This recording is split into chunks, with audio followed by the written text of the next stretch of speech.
I'll try to keep it brief. One of the privileges and blessings I've had since coming to St. Philip's is the reality that I was able to bury both my mom and my dad here on the grounds over in the Memorial Garden. Most of you, if not all of you, will not have that opportunity either for loved ones or even yourself because there's no more room at the inn. It is full. And it is important for us to consider, do we want to have a place at St. Philip's where we can inter our loved ones or have ourselves interred as opposed to being someplace else? And many people want to be buried or interred at their church. And so this is really what this is all about. The Columbarium team has been working on this for well over a year. They've gone to multiple churches, talked to probably dozens and dozens of different churches that have columbariums. They've talked with several firms.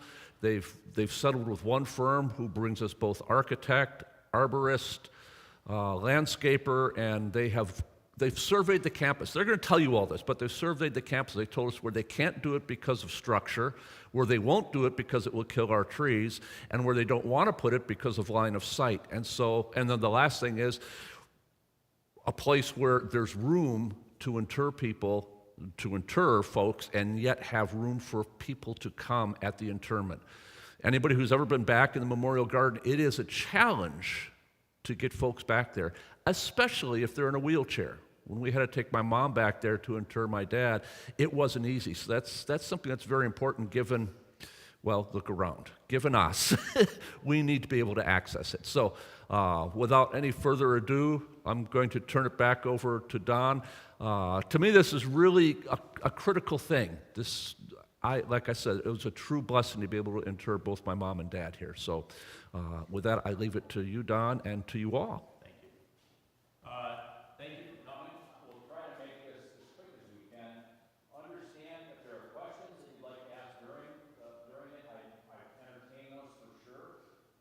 If I want to get through the presentation though, because you want to see the entire picture, and so I may cut some questions short. Please understand that you can submit your questions. You can talk to me afterwards. You can submit them on paper, email me.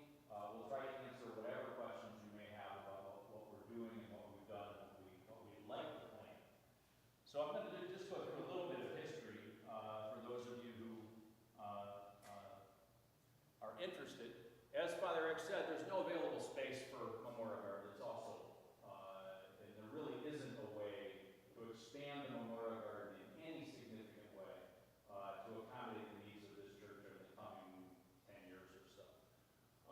We average about 6 interments per year. I would expect, sadly, as our congregation ages, that number's probably going to go up, and especially as we grow as a congregation, which we're certainly doing. If you haven't reserved your Memorial Garden spot, there's no place to go. That's the bottom line at this point in time. We lost steam for a little while. We started in the spring of 2022. We lost steam, but then we started up again in earnest in 2023. Researched a variety of companies, assessed the options and costs for 3 different companies, presented our findings to vestry in December of 23, and obtained agreement to move forward with Columbarium planners of Pinehurst. And I'd like to now introduce Robert Hyder, who has joined us as the president of Columbarium Planners. He can tell you a little bit about himself and a little bit about the process by which they came in and chose the site that we're going to present to you. I'll change the slides for you. Good morning, everyone. So first, I'm honored to be here this morning. A couple of different meetings that have chosen to come. Don, do you have a microphone? Yeah. Just unmute.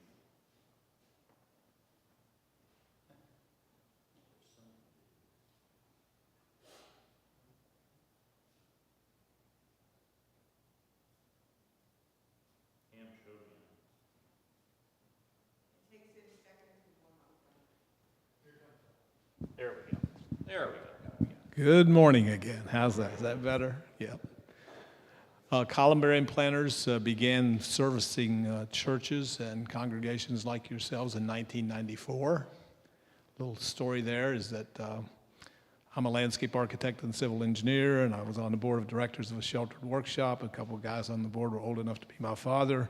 we were challenged by a local Presbyterian church in Pinehurst, North Carolina, to build a what? A columbarium. We didn't even know what we'd been asked to do, but we weren't to be outdone. So pro bono in that year, we designed and built our first columbarium for a little church there in that area. And since that time, we've been servicing 99% of all of our clients are churches of different denominations, and our geography is from about central Texas around to Connecticut. So if you can just imagine that portion of the United States. So we've done many, many columbariums, and we're delighted to have an opportunity here. We're very process-oriented, and we do bring landscape architecture, civil engineering, and pretty sound planning to the process of trying to help you. By the way, we do not advocate for cremation or columbariums. We think we're in a business of having been called upon to help others do what they want to do, and so there's no, if you will, I think the committee would tell you, we don't say, aren't you ready to do this? Aren't you ready to do that? We wait till we're asked questions. We try to provide answers. So if you will, Don, where are we here? So just so I kind of don't use up a lot of time. All right, so when we came to look at your campus, we did look at your current memorial garden. We do realize that that's hallowed ground, and it's in ground for the most part. That's the way that's been done over there. We do not provide an in-ground option in our columbarium process. That's just what we've chosen to do. It's a wall structure, and in that wall structure, each of the niches or niches, depending on which way you'd like to pronounce that word, is intended for double occupancy. It comfortably holds the urns of two individuals. Obviously, if it'll hold two, it will hold one. And so you can see here, this is a sketch of the campus. And as we looked, I think many people thought maybe right out here in front of the sanctuary would be a wonderful place. Those romantic big live oaks would just be a great place to feel about the connection to nature and loved ones. But we would never compromise the health or the life of those trees. That's just not going to happen. So we did look at all the other places, and we came up with these two spots here. And I think you'll see as we go forward that some questions were asked. This is sort of how we do that, sort of an objective list. Is it convenient to the sanctuary? Is it handicap accessible? Can you build it? Does it have conflict with other uses? You can sort of read those for yourself. And you see that both sites scored pretty well, but 51 is a better score than 44. And so that's the one we recommended. It's just that straightforward. And this is a systematic way we do this for every campus we've ever worked with. So with that in mind, some questions came up about the flexible use of that lovely lawn and how convenient it is both to the sanctuary and your fellowship hall. And we clearly then, Don, if you'll go to the slide that shows, we studied, let's go a little further, we might come back. So there it is, that's it right there.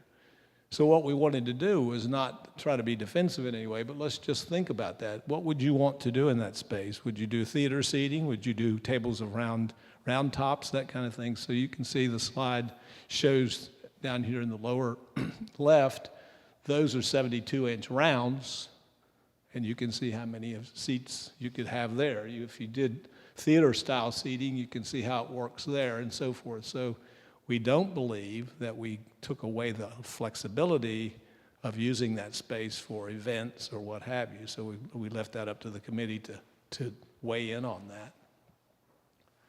And then the modesty of the wall.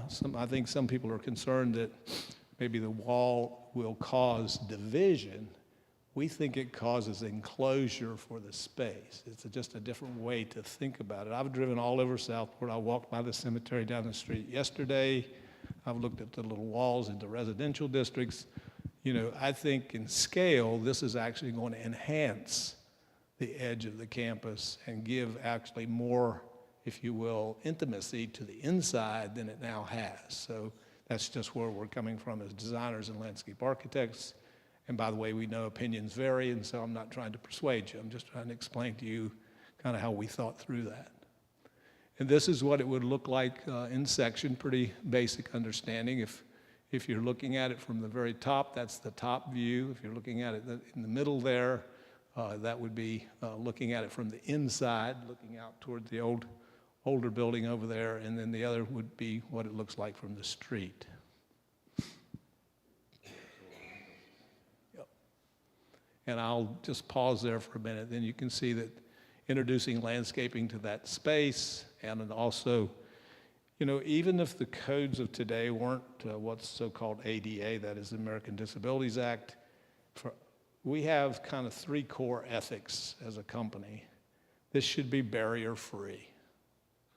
A wheelchair, stroller, walker, anything that needs to allow those who need those or want those should not be of any risk or elimination. So we just call it barrier-free design. And then secondly, we don't have any products to sell in our company until we design them. So there's no inventory driving what we design. Does that make sense to you? This is going to be custom made for this site. I invite all of you, I think the most, not the same shape or form, but if you have time, drive down to Holden Beach Chapel and just look at the intimacy of their small-scale columbarium. And I think it's not the same way yours would be, but you'll get to feel the notion of how this stuff works, literally. We'd invite you to do that. I'm sure they would welcome you as well. So all said and done, it will be accessible. It'll be modest. Modest meaning it will not overpower the space. It will not compete with the architecture of the church. In fact, we think it's in perfect harmony with this space for this purpose. Yep. Yep. There we go. So I'll pause, and if there are any questions, Don, I think it's pretty, I mean, I don't really have a prepared presentation. I appreciate the PowerPoint, but is there any questions from any of you? Yes, ma'am. I'm a single person, but I hate to take up the space for 2 people. Can somebody else be put in there? Well, that would be policy. We don't actually have a role in deciding how you would manage to answer that question. What we always say is, in every columbarium we've done around the country, there's a percentage that have single occupancy, just for the very reason that you've just brought up. We don't push that you should squeeze somebody else in there if you didn't want them, that kind of thing. So it's just really a policy issue, there's no reason it couldn't be just you. Just a matter of how you all want to manage that from a policy standpoint. Did everybody understand the question? Yep, okay, yes, sir. Very good. So that's a great question. As designers, you have to get that right? So if you go home right now and Google cremation urns, right, you'll be there for hours because the variety of what you can choose is vast. So what we did is looked at what the cremation volume is from the crematory for adult or for just human beings, and then sized our niche to be sure that it will comfortably hold the urns of something in the nation. Of that dimension of that facility is 11.5 inches square, 17.5 inches deep, and 10 inches square in the back. It has to be tapered, of course, because of the construction technology to build it. But so you can kind of see how I didn't bring I usually have a sample of an urn. One thing we do suggest, the committee has heard this, I would like you to know it. We don't know the half-life of plastic, so there's no synthetic products in anything we do. There's no oxidizing products due to salt in the air. So there's some really life cycle things built into this. And when it comes to urns, we recommend, it's not our job, but you write policy, it needs to be non-oxidizing metals from pewter to platinum, porcelain or ceramic, but not paper or pulp or plastic, because none of us know what would happen 50 years out with those materials. They are going to break down. But those are things the committee can work back through. Good question. So are they sealed? No. A columbarium has to breathe. It's not a refrigerator. You don't want it sealed. And the reason is, in the air every day, there's a relative moisture and temperature, right? And in that little tomb, there's relative moisture and temperature. And if you have condensation occur, you're going to get a wet tomb. Does that make sense? So behind the granite covers, which come off easily, is an airspace so that that evaporative process doesn't cause condensation. So, I mean, these are the kind of things we try to teach the committee, teach meaning inform them so that you don't buy something that is going to end up having problems with moisture. Yes, sir. You know, if the diocese ever considered an off-site, we take churches like St. Thomas is in New York. Yep. There's no place for in the city to bury them. They have a facility in the Brooklyn Cemetery. Yep. A city church. This could be considered, there's no land left here. This is why this is going on. But has the diocese considered another place? And I realize the state doesn't want to do that because it takes taxes away from it. Yeah, we have done off-site columbaria for churches that have no property on their campus, yes, but those are choices that we did not have when we were working for you. We did not know that you wanted to look at a piece of property you already own or any of those kind of things. But the feasibility of it is there, yes. In fact, we did, in Edenton, North Carolina, we did a columbarium for 3 denominations in one site. The town is so small that 3 churches joined together. And then the Christian faith, they just said, you know, this is a community columbarium, and we built what we call the Edenton Community Columbarium. But it was actually funded by 3 churches. Yes, ma'am.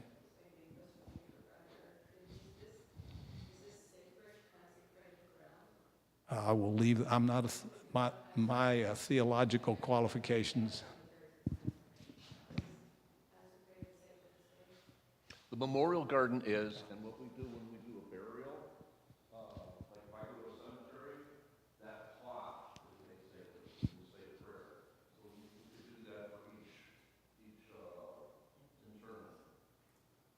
But the ground around it is common ground, just like I mean, yeah, it would be common ground. Yes, ma'am. How many does this one hold? You know, I think 100. There's 128 double niches, so if you just do some simple arithmetic, that would double the occupancy if 126.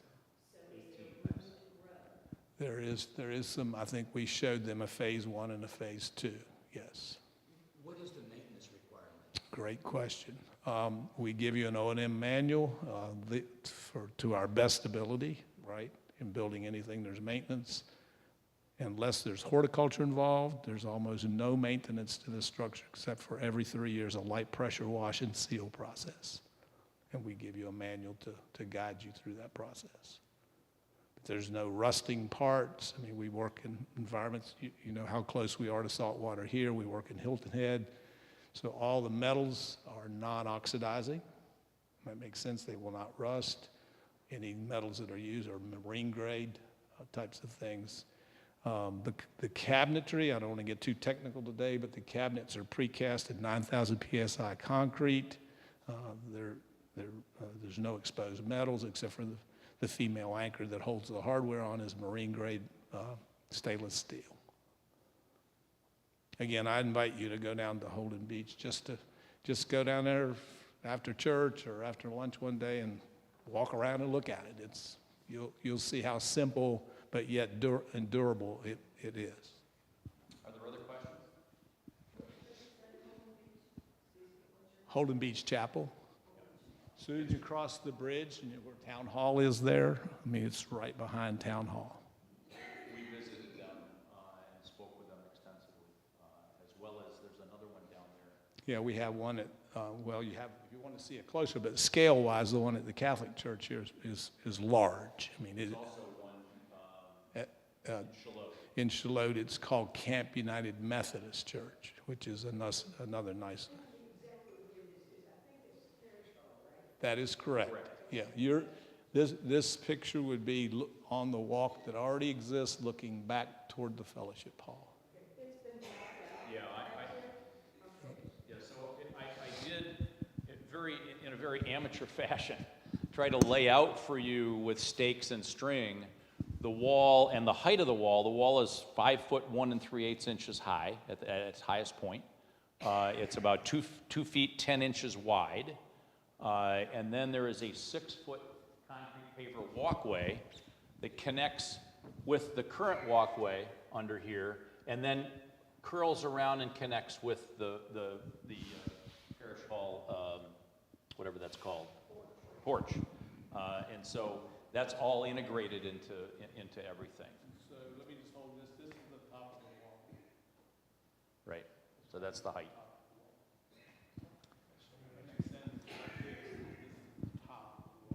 So I encourage you when you leave to just take a quick look out there. I know it's cold, but you'll see the approximate height. I couldn't find sticks that were quite the right height, but those sticks are 5 feet, so add about an inch and 3/8 to it, you'll see the height of the wall at its highest point, and the width of the wall, and then the walkway, the 6-foot walkway. So again, questions for Robert or for myself, if you think of something afterwards that you want to ask, we're not rushing into this. We want to take I want to make sure that people understand and accept what it is we'd like to do out there. So let me talk a little bit about the finances. I know you can't read this. The total cost, approximate cost, again, this is an approximation because they haven't started constructing anything yet, is $297,244 for 126 niches. And so keep that number in mind as we go through this. The next steps, we went to the vestry, I guess it was back in November, and they basically said, it seems like a very good idea. There were people that were questioning it, of course, as you might expect, and some people were very much on board. But they said, you know, it's a lot of money, and we need to gauge the interest of the congregation in some way. And so what we decided to do was to determine an interest level by taking what I'm just calling, for lack of a better word, reservations. So if you make a $500 deposit, you will reserve a space in the Columbarium when it's fully constructed. And this deposit is refundable. So if we don't get a sufficient number of people to show interest, then you get your money back. If we do get a sufficient number of people that are interested, and we choose to go ahead with construction, the remainder of the payment for the niche will be due within about 60 days. None of this has been set in stone at this point in time. So within about 60 days, we'll expect you to pay the remainder, which if you sign up early, will be a total of $3,500 for two. It basically holds two urns. If you wait till after this period of time that we've constructed to buy into the Columbarium, it'll be $4,000. And by the way, I did, and Robert as well has done plenty of work in asking the question, how much should we charge? And I did a survey, a very informal survey, and looked at about, 20 different churches across the United States. And the average was in the ballpark of $3,500. It went all the way from $8,000 to $1,000, but it also depends on what it costs to build it. Because remember, what we need to do is we need to recoup a significant amount of our cost to build this thing. And so, did you have a question? Just a personal question. Susan and I had paid for room in Memorial Garden.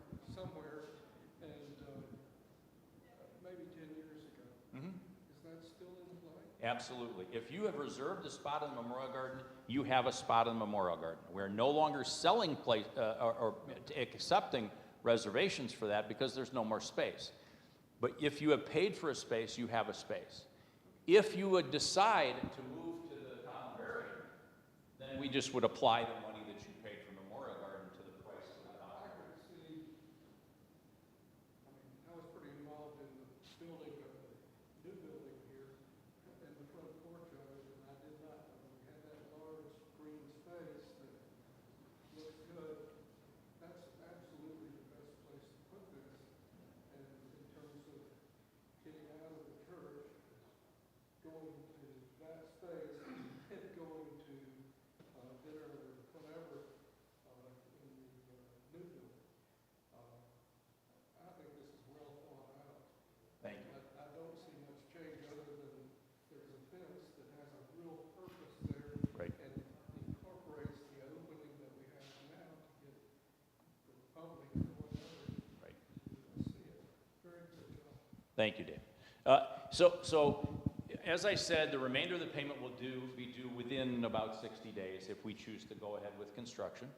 I will say donations are also welcome. We've already had, as you'll see in a second, so this just highlights everything. The estimate for construction, we currently have about $38,250 that has already been donated towards the construction of a columbarium. There are multiple people who are very enthusiastic about this and have actually donated a significant amount of money towards this. As you may recall, we still have about $64,000 in our capital campaign fund. And we believe that this is a perfect opportunity to spend the remainder of that money, to put this towards the columbarium. And we have about $14,000 in what's called the memorial fund, which is funds that were designated. People basically donated money when their loved ones passed away. There's not a specific use in mind for that. And so there's about $14,000 there. As I said, we'll solicit people to purchase a niche. It'll be $3,500 prior to, these dates are flexible, by the way, prior to, say, a couple months from now, and then $4,000 after that. You will be able, if you sign up early, or the earlier you sign up, I sound like a salesman, you get to choose your space. So, and that may be important. So if the columbarium becomes completely filled and the last space is down in the corner down there, and you really don't like that, right? Then you have an opportunity to sign up early and choose the space that you want. And that's we needed to have some incentives, clearly, to try to get people, encourage them to sign up early so that we would be able to raise a sufficient amount of money to construct this. That's why these things are in place. As I said, we'll solicit additional donations. If you donate more than $3,500, you can select a niche if you desire, or if you just wanted to donate to it and not buy a niche, that's fine as well. We have to raise about an additional $100,000 between donations and pre-sales. 25 niches at $3,000 is about $87,500. It should say $3,500. Additional donations of maybe $12,000 or more. We would then borrow the remainder of the money, borrow it from St. Philip's, from our cash reserves. And we have significant cash reserves that allow us to do that. I think I've already said this. So this is just the math. Columbarium Fund currently has $38,000, Capital Fund $64, pre-sales and donations about $100, Memorial Fund $14, that's total $216. Cost $297. We need to borrow about $81,000 from St. Philip's. That's equivalent to about 20 additional niche sales at $4,000. So that's how the math works out. Again, I said this, we'll borrow the remaining funds to be paid back as niches are purchased and additional donations are received. Any additional funds will go towards maintenance, as well as a phase 2 if we move to that phase. Of course, the fundraising plan needs to be refined and agreed to by FNF, and then the vestry, of course, needs to approve the entire package. So that's where we are. If I'm happy to take questions, it's about 9:30. We've got about 15 minutes or so. Yes? Do you have an example of what the plaque looks like? The plaque, no. Robert, the plaques on the granite, basically, the face. You want to remark on that? Let me describe it. I have it in my truck. So the covers are granite, a granite that you pick, of course, that we pick as a group. And the main quality of the granite is that it is a fine grain, non-exotic looking granite, so that when the names are engraved in it, they're legible, right? So, you know, some of the ones you see in kitchen cabinets are pretty exotic. They wouldn't be very engravable. The cover is nominally 14 inches square, give or take some fractions. It's 3/4 of an inch thick, and it weighs about 12 pounds. So anyone in this room could handle one. While we break, if I could run to the truck and just see if I happen to have that. I think I have a sample in the truck that we could pass around and everybody could touch. It is simply held in place by 4 escutcheons. That's 4 buttons on all 4 corners that only releases that cover. There's no risk to the adjoining covers. Just sort of what I'll give you a little pause. We provide extra covers at the end of the construction period for 3 reasons. when you have them engraved, they have to be done off-site. So you definitely don't want a tomb open for any long period of time. It's just unnerving to walk by and see that. That just wouldn't make sense. Two, sometimes people can't spell. And the last thing my wife would permit is if you misspelled my name, she'd want that cover replaced. And then if you drop one, if that should happen, it's going to break. And so we don't want you to ever be in a position doing any of those things where you couldn't have a cover in place to make the dignity of the columbarium hold itself. So, Don, let me run out to the truck and see. I think I have is this for me or Don?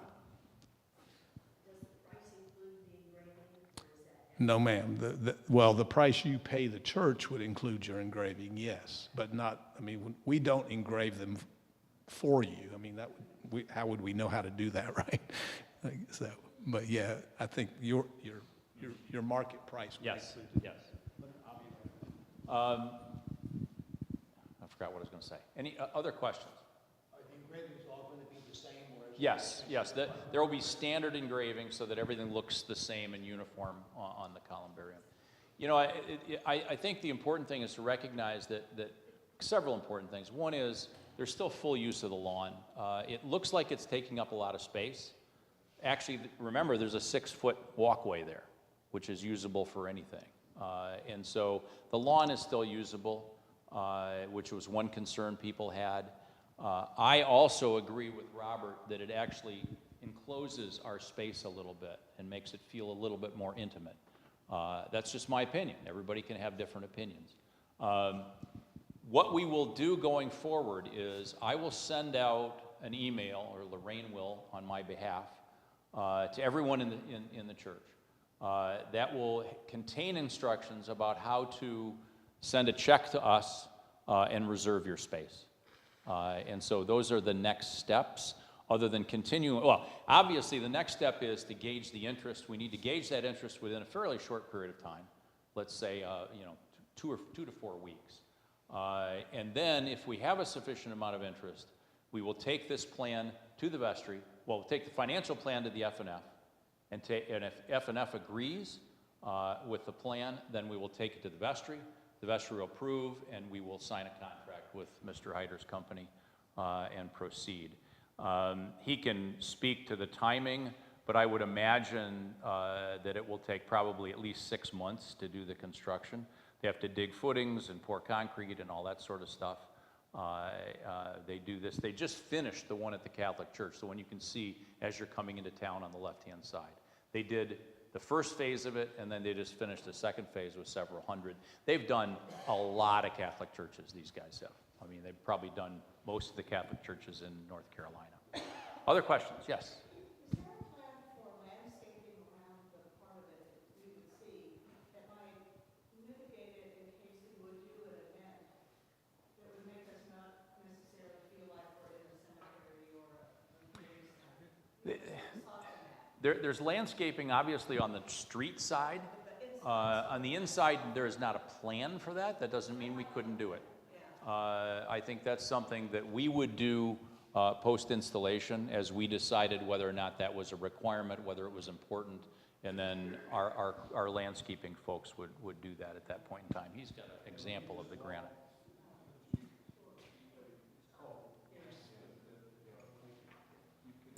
Feel free again to send me questions, Margaret.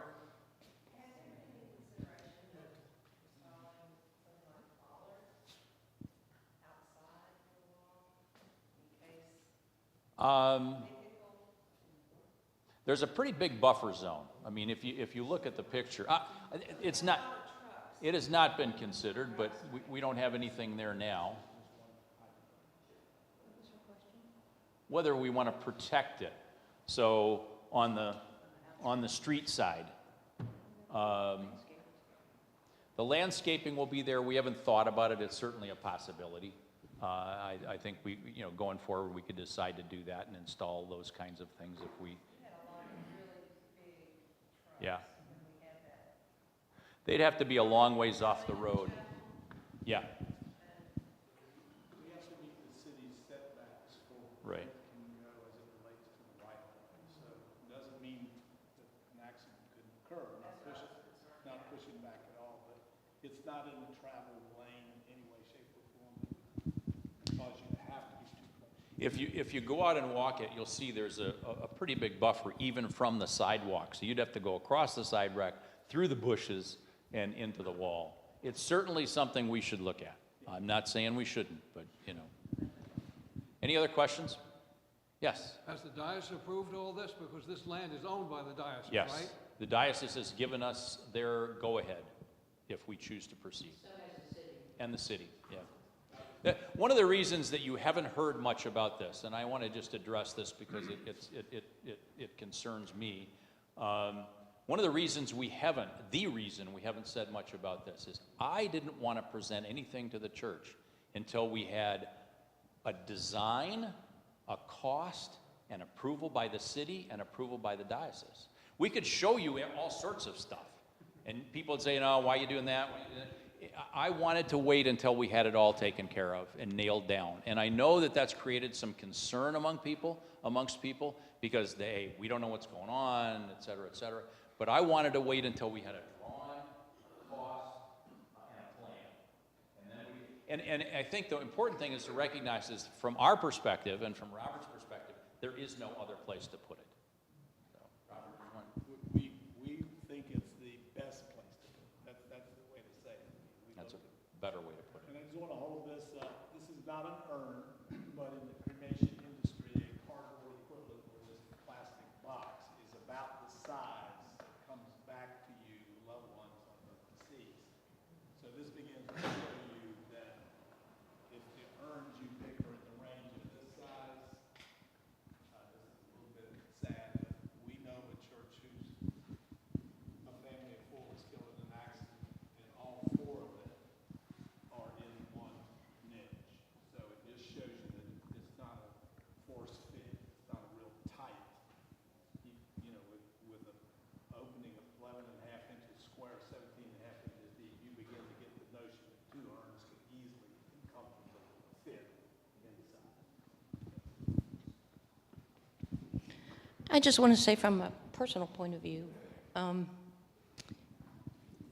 being always involved in interment services in the memorial garden, it's difficult to access. Sidewalks cracked, there's limited space for people to stand. If we have a large service with interment following, there is no room for anybody to really be involved in that interment service. Secondly, in the memorial garden is my father, my mother, my husband, my in-laws. I would very much like to be able to enter church and be able to say good morning to all of them, or Merry Christmas, or Happy New Year, or Happy Birthday, or whatever. But to be able to know that they are right there and that they are easily accessible for me would be a godsend. So I just think along those lines, okay? Thank you.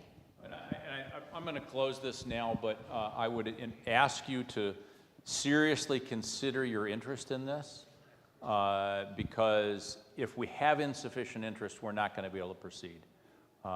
So you know, we're asking you to reserve a spot, recognizing that if you reserve that spot, you're committed as we go forward.